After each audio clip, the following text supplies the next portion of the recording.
लाडके वस्तात मामा काशी मामा यांच्या वाढदिवसासाठी आपण या ठिकाणी जमलो. त्यांच्याबद्दल थोडक्यात सांगायचं म्हणजे आतापर्यंत महाराष्ट्र केसरीला रायगड जिल्ह्याची टीम एवढ्या वेळा गेली. फ्रीस्टाईलला महाराष्ट्र केसरी स्पर्धेमध्ये फक्त मेडल ज्या व्यक्तीचं आहे ते फक्त आपले काशे मामाच आहेत. बाकी अनेक आपल्याकडे मेडल आहेत, पण ते ज्युनियर गटाला मेडल आहेत. ज्युनियर गटाला आपल्याकडे भरपूर मेडल आहेत, पण महाराष्ट्र केसरी सिनियर वरिष्ठ गटाचा मेडल 68 किलोचा 1980 साली मला वाटतं फक्त काशे मामांकडे. आणि मला वाटतं मी 2016ला खोपोलीमध्ये आलो तेव्हापासून ते मार्गदर्शन करतात.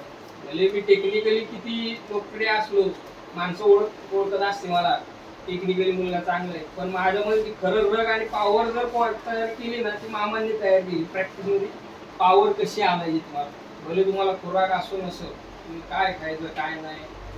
आणि त्यांचं संघटन पण जिल्ह्यामध्ये अतिशय म्हणजे चांगलं आहे.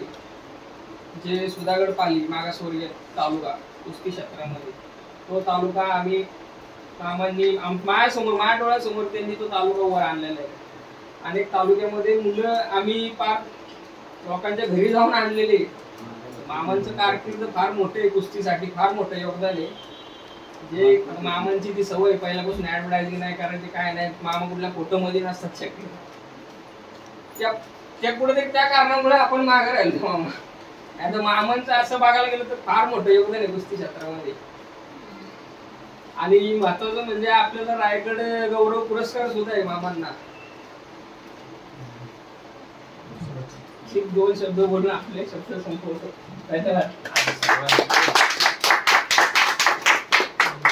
आणि आपली तालीम संघटनेचं नाव घ्यायचं तेव्हा या तालीम संघातर्फे काही